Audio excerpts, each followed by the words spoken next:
পিলখানা গণহত্যা, শাপলার গণহত্যা এবং জুলাই গণঅভ্যুত্থানে অংশগ্রহণ করে শহীদ হওয়ার গণহত্যার সেই ভয়াবহ গণহত্যার বিচার,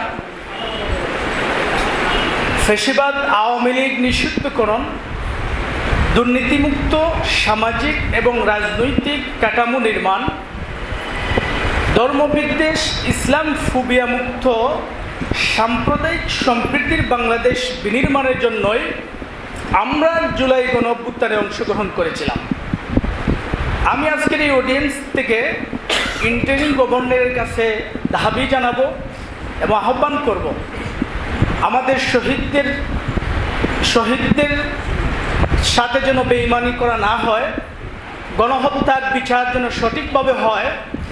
আমি হুঁশিয়ার করে বলবো, শাপলার গণহত্যা, জুলাই গণঅভ্যুত্থানে অংশগ্রহণকারী শহীদদের হত্যার সাথে যদি বেঈমানি করা হয়, তাহলে বর্তমান ইন্টারিম গভর্নরকেও কঠিন পরিণতি ভোগ করতে হবে।